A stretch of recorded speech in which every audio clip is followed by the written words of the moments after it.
Hola,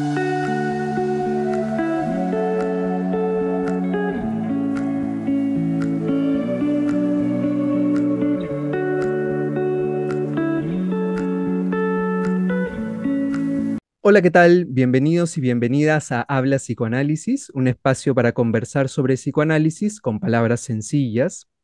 Hoy tenemos a una gran invitada, tenemos a Débora Slonimsky. Y Débora, quiero agradecerte el aceptar la invitación para este encuentro. Gracias a vos, Diego. La verdad que es un placer poder encontrarnos y poder conversar sobre, bueno, sobre esto que nos gusta tanto, la clínica y el psicoanálisis. Buenísimo. Bueno, el tema que nos convoca hoy es la clínica de niños y de niñas. Y la primera pregunta que te quiero hacer es, habiendo variedad de enfoques terapéuticos, enfoques psicológicos, para ti, Débora, ¿cuál es el aporte, el valor agregado, el plus del psicoanálisis para los tratamientos con niños y con niñas?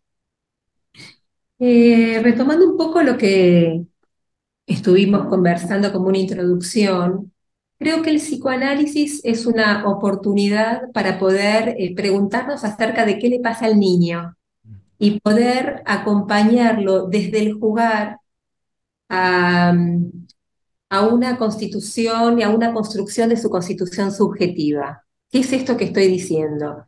Hoy día está muy masificado estandarizar ciertos diagnósticos y sobrediagnosticar.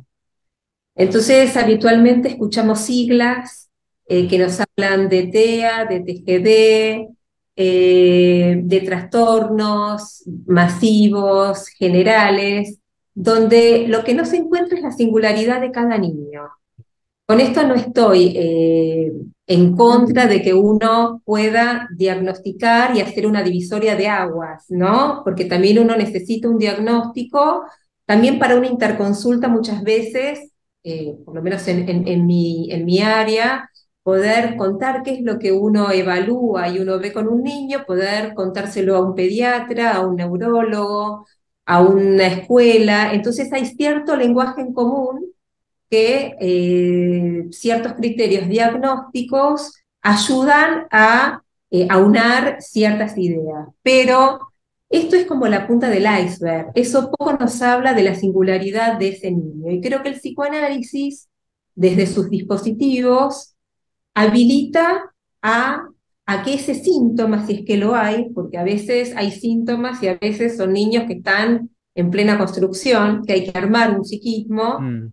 eh, habilita armar una narrativa, armar escenas, armar una historia a partir de ese niño que cuenta con padres, con hermanos, con anhelos antes de que naciera, a ciertas proyecciones. Bueno, todo esto encuentra un posible marco desde el psicoanálisis.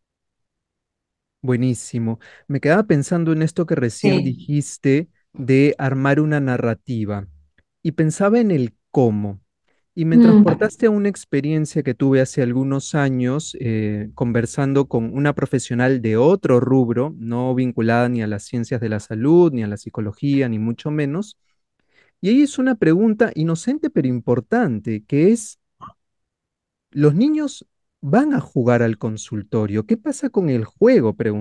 Se preguntaba ella, ¿no? Porque en un mm. primer momento le sonaba muy del día a día. Juegan en el parque, juegan en la escuela, juegan en la casa, juegan en todos lados. Yo lo que te quiero preguntar es, ¿por qué el psicoanálisis apuesta tanto por el juego de los niños en un tratamiento psicoanalítico?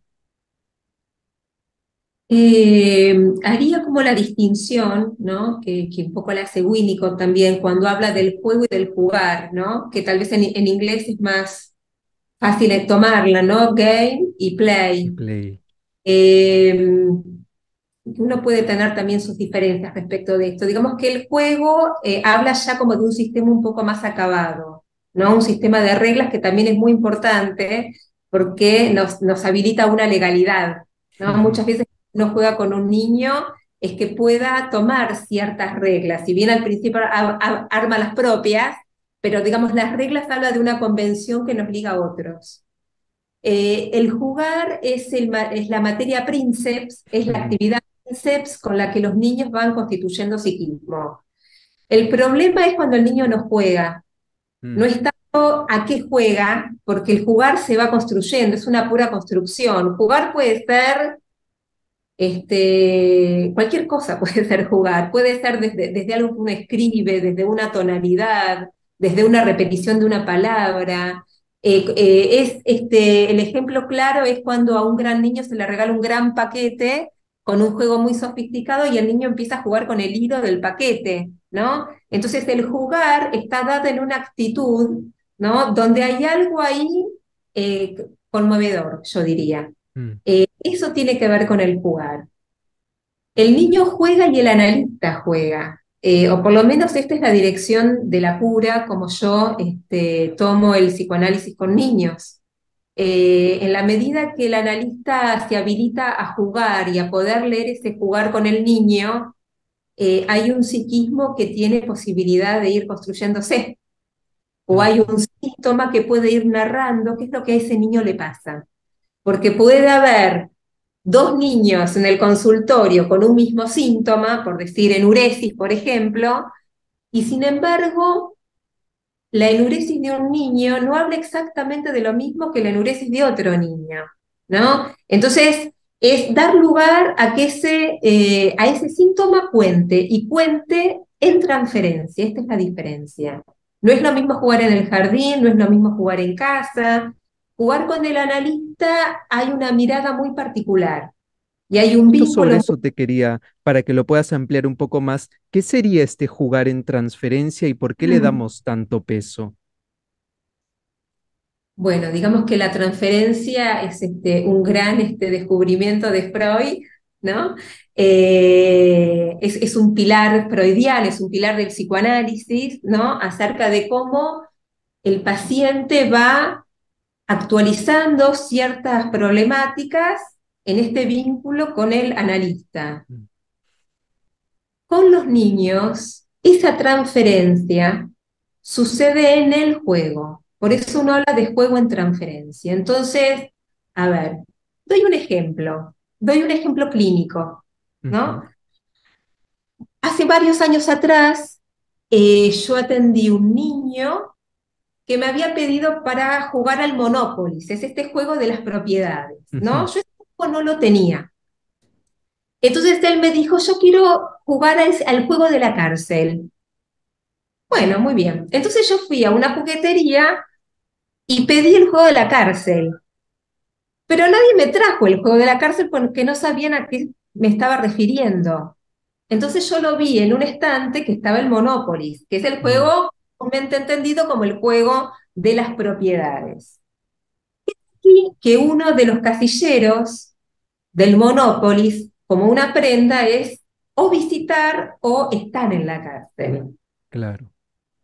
La historia de este niño es que había perdido a su mamá, que había estado presa en la cárcel. Entonces queda como claro de qué manera él depositaba su propia problemática en un juego pautado donde sin duda otro niño no iba a dar ese mismo contenido. Ahí hay algo de la transferencia que se puso en juego, por ejemplo. Que esto es como un punto muy interesante porque, hasta retomando esto que yo decía entre play y game, Mm, digamos que el lugar tiene más que ver con esa escena dramática, ¿no? Eso que se va construyendo sin que haya una regla pautada. En el Monopoly, que es un juego que tiene sus pautas, ¿no? Cómo jugar, cómo ganar, cuál es la prenda, etcétera, etcétera. Asimismo, hay cierta narrativa o cierta problemática singular que funcionó este juego para poder vehiculizar cuál era el tema de este paciente. clarísimo. Muy Mm, interesante. muy Este interesante. ejemplo, ¿no? Como otro ejemplo podría ser, ¿no? Digo, como para ampliar un poco, como juego en transferencia también, el típico juego de jugar a la maestra, donde en Ajá. general el analista ocupa el lugar del alumno. A veces, por supuesto que cambian estos roles y el paciente ocupa del lugar docente tirano, ¿no? Y el Claro. analista se tiene que someter a la tiranía de este docente, digamos, ¿no? Tiene Ujú, que estar uno tolerando esas tiranías. Bueno, esto también es un ejemplo de juego en transferencia. Digamos que en el juego, que es a partir de esos roles que uno acepta y de esa modalidad que uno intenta tolerar y aceptar, es donde cierta problemática del paciente empieza a jugar. Se mm, pone en juego y empieza a jugar. Y el paciente se transforma en jugador. interesantísimo. El jugador casi como si fuera un director de teatro, ¿no?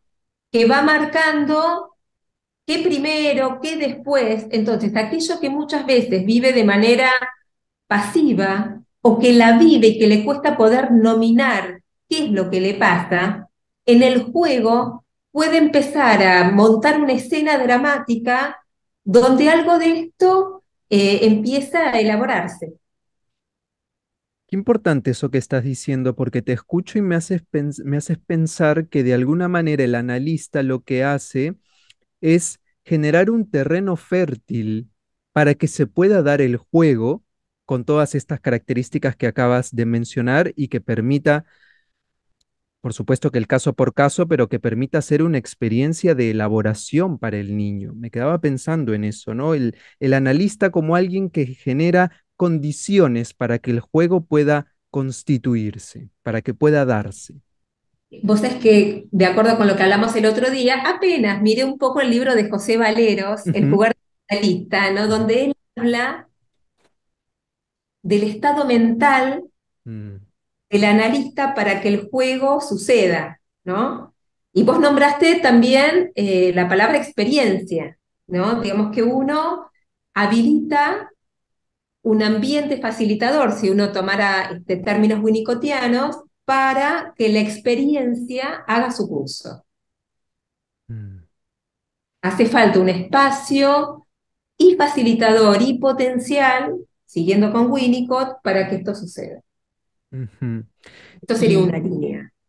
por supuesto, y una línea que además cobra mucha fuerza desde hace muchísimo tiempo en los distintos consultorios de los analistas, ¿no? Me hacías pensar, y es un poco también algo que conversamos en el encuentro pasado que tuvimos, en las herramientas, porque estás hablando de alguna manera de el estado mental del analista, podemos sumarle también el marco teórico, hablaste de Valeros, hablaste de Winnicott, pero también se vale el analista para que se pueda desplegar el jugar en el niño de algunas herramientas. La vez pasada hablamos un poco de los títeres, recién mencionaste el Monopoly y todos estos elementos de los cuales el niño se apropia para que dé rienda suelta a su fantasía y sobre ello podamos operar. ¿Cómo ves tú el tema de estos materiales, de los juegos, los juguetes? Es interesante porque, a ver, por supuesto yo hablar desde mí, digamos, yo tengo en mi historia, antes de ser psicóloga y analista, digamos, una otra profesión donde trabajé muchos años en recreación y en temas artísticos, entonces el trabajo con muñecos, con títeres, con el objeto animado, ¿no? El poder animar el objeto, más allá de que sea antropomórfico, digamos, Ujú, que pueda ser un animalito, que pueda ser una persona, es algo que yo lo he trabajado mucho. Entonces, esto está muy en mí, no puedo desasirme de esta experiencia, porque esto forma parte de mi ser analista hoy. Eh, Voy a contestar tocando la última pregunta, ujú, que tiene que ver con que hay una actitud al jugar y hacer jugar el objeto que sea. Digamos, por supuesto que uno cuenta con ciertas herramientas que muchas veces son los niños quienes te dicen cuáles son los juegos, ¿no? Así como ujú, yo nombré Monopoly, o hoy día algunos personajes de videojuegos, aquel chico que le gusta dibujar o que le gusta armar objetos con material reciclable, digamos que es el niño el faro para poder ujú. elegir cuáles juegos, uno podría decir, ¿no? Pero lo que yo quería contar, cuando fue el tiempo de pandemia, ¿no? que a los analistas se les jugaba el desafío, bueno, ¿es posible atender niños desde digamos, con una modalidad digital y de una modalidad Ujú, virtual? Bueno, sí, es posible. Depende mucho también de la resistencia y de cierta flexibilidad, tanto del paciente como del analista. Pero al punto que voy es que en ese momento lo que se jugó como desafío fue si este dispositivo llamado computadora, celular, Zoom, etcétera, se podía convertir en un juguete. mm, Entonces, en la medida que esa misma herramienta, que hoy día no está tomada como un juguete, digamos, cuando yo me conecto en una reunión de trabajo, no lo es. claro. Pero, sin embargo, el desafío era si aquello podía ponerse a jugar. Ujú, Entonces, con esto lo que digo es que más allá del objeto concreto, que puede ser un juego de mesa, que puede ser una pelota, que puede ser una tele, que cada material tiene ciertas características intrínsecas que facilitan tal o cual cosa. Por ejemplo, si yo estoy jugando con una pelota, ¿no? Si yo te atiro una pelota y vos me la tirás, uno podría decir que es un modo de ir concretizando la posibilidad de, de un vínculo transferencial, ¿no? ujú, Esto como por un lado. Si yo vuelvo a lo que decía antes, desde la virtualidad, ¿no? Había infinidad de modos, desde la presencia, desde la ausencia, desde la cámara encendida, desde la cámara apagada, desde usar la pizarra y dibujar, desde dibujar juntos material desde internet, o sea, era múltiple. Desde depende de dónde me ubicaba, yo veía al paciente o no veía, o le veía una parte del cuerpo. Entonces, bueno, hubo que ayornarse en esto. ujú, Creo que la posibilidad de, digamos, que la herramienta está en la actitud del analista y del paciente, depende de su posibilidad de armar juego y jugar ujú, en donde uno esté.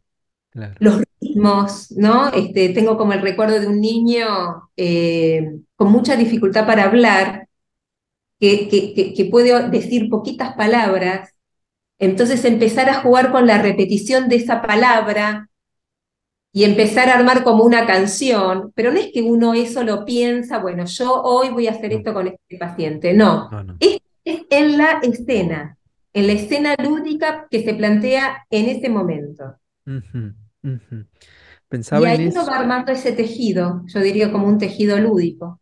Por supuesto, y justamente esa era la palabra que quería tomar, porque voy a enlazar un poco, porque sé que tienes un acercamiento a las artes escénicas que recién mencionaste, pero hay un concepto que se trabaja mucho en clown, que es el de estado de juego, estado lúdico, y me hacía pensar mucho en esto, claro, porque en ese tiempo en donde los tratamientos transcurrían de manera virtual, con Zoom o la plataforma que fuera, también invitaba al analista a que tenga algo de ese estado lúdico y ver cómo transformaba la realidad digital en material de juego o qué tanto se lo habilitaba al paciente, ¿no? Entonces creo que esto que mencionabas hace un momento del estado mental del analista es fundamental. Sí, nombrando el tema del clown, que en algún momento hice algún curso de clown, el clown lo trabaja, eh, digamos, el objetivo es hacer reír, ¿no? Ujú, Y es toda la cuestión cómo hacer reír, lo mismo que cómo hacer jugar, uno podría decir. Uno está ahí, digamos, hay un lugar del ser y hay como una posición existencial de uno estar ahí, que eso facilita que algo suceda. eso. Pareciera que hablara de una gran abstracción, ¿no? Tal vez con estos ejemplos concretos que yo voy dando, se puede como singularizar un poco más, ¿no? Ujú, Como este último ejemplo que yo di, de este niñito muy inhibido y que dice palabritas aisladas y que uno empieza como a ligárselas y que eso empieza como a armar cierta mm, cadencia sonora y que eso le divierte y que entonces eso lo repetimos y que nos equivocamos y que lo repetimos. Bueno, eso es jugar. eso, tal cual. tal cual. Eso es jugar. Buenísimo. Y ahora, cambiando un poco de tema, entre comillas, te quería preguntar para ti, Débora, ¿cuál es el lugar de los padres en un tratamiento psicoanalítico con niños, con niñas? Que me interesa escuchar tus reflexiones. ¿Participan los papás de un tratamiento? ¿Cómo? ¿En qué medida? Primero hay un punto muy importante, ¿no? Que no tiene que ver necesariamente con el discurso analítico, pero que por supuesto lo toca, que es el discurso legal. O digamos, el niño no viene solo al tratamiento, Mm, viene por los padres, ¿no? Y el niño es un menor.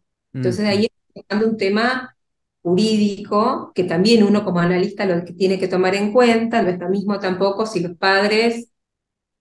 padres están juntos, si los padres están separados, digamos, todo esto es un punto que sí me es mencionarlo, aunque no es lo que estrictamente nos toca, pero sí nos toca desde el lugar tan importante que tiene la legalidad, ujú, ¿no?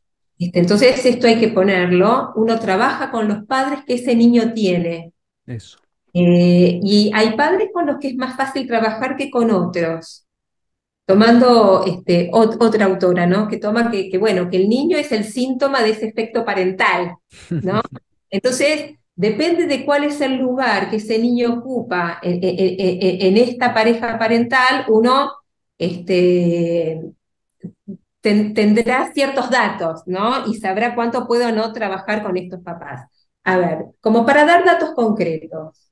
A ver, hay padres que sí, uno son padres con capacidad simbólica y uno este, puede ir trabajando y ellos pueden ir descentrándose un poco de ellos, porque hay un dolor narcisista también de que ellos no pudieron, entonces tienen que acudir con un Mm. profesional.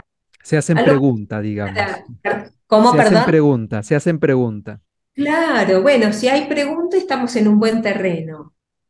A veces el solo dispositivo es muy estructurante, porque el tema de que puedan confiar y dejar a su niño Mm, 5 minutos, ¿no? Con una persona que no son ellos, separarse y después volver, en algunos casos es muy edificante, yo diría, ¿no? ujú, sí. Depende de, bueno, de la gravedad de los casos en los que estemos hablando.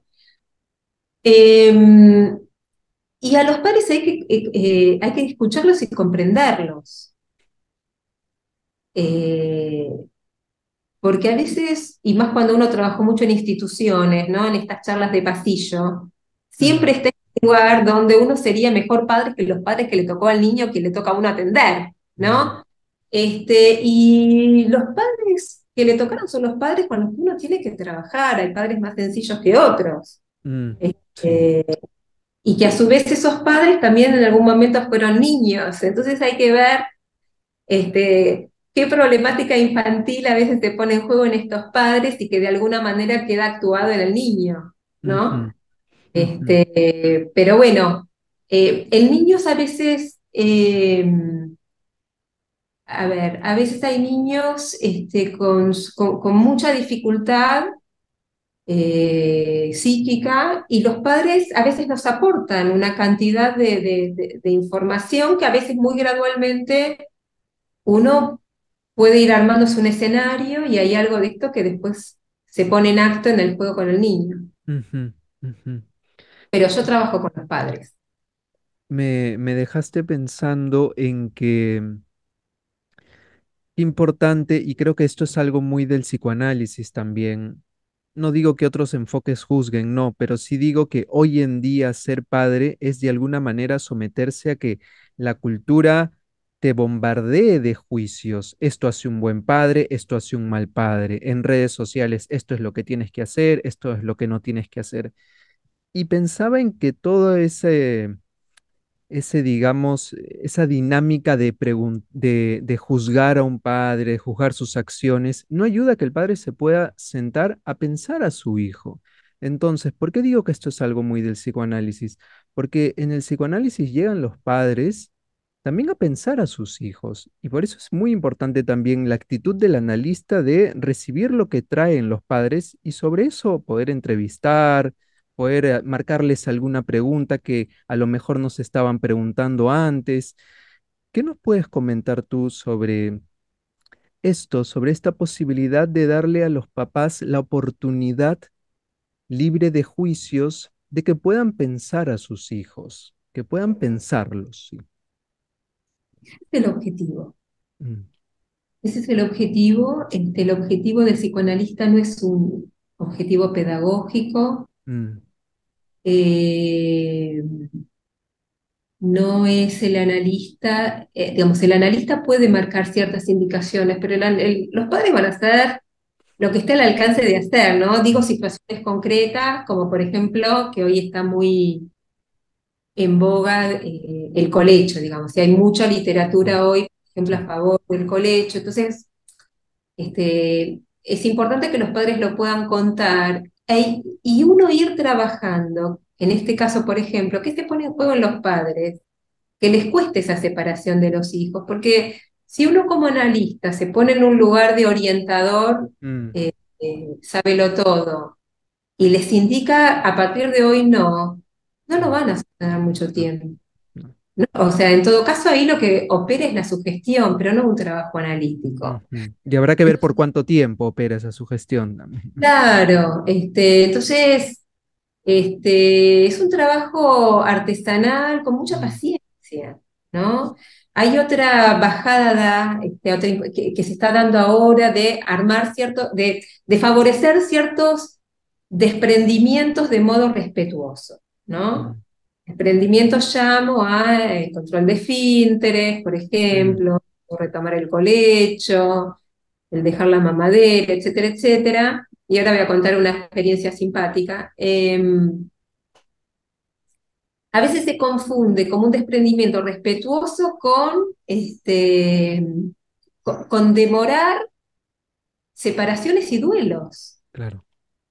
¿no? Entonces, uno tiene que tener cuidado y no competir con estos discursos. Ujú, Uno puede ir acompañando al padre a ver qué se le pone en juego, ¿no? Y qué es lo que le pasa a ese niño. mm, Una viñeta muy cortita, muy graciosa, fue unos papás que yo atendía a un nene chiquito hace unos años, eh, y que el nene, ahora no me acuerdo si era la mamadera o el chupete, bueno, no querías dejar el chupete. ujú, No sé qué charla habían tenido estos padres que decidieron cortar de cuajo y le arrancaron el chupete. Se lo sacaron. Era un nene ya grande, 3 años y medio, no sé, o 3 y medio, 4, no me acuerdo exacto. Bueno, la cuestión es que cuando era el cumpleaños de este nene, o sea, los papás le preguntan qué quería de regalo. Y le dijo un chupete. Entonces, le regalaron el chupete, el nene se lo puso, se lo sacó al día, a los 2 días, y quedó totalmente sepultado. Entonces, el desprendimiento, ¿no? El desprendimiento era importante para este nene que salga desde él. Y claro, no este cortar de cuajo que fue como a destiempo, claro. ¿no? Había Mm, sido muy graciosa esa situación. qué gráfico, qué gráfico. Bueno, Débora, ese ha sido este espacio. Me ha encantado conversar Bueno, contigo, poder igualmente. tener una pequeña tertulia esto sobre la clínica psicoanalítica de niños, de niñas, y te agradezco mucho la disposición y toda la apertura para compartir tus reflexiones. Bueno, muchas gracias y escucharé las otras charlas. Buenísimo, gracias.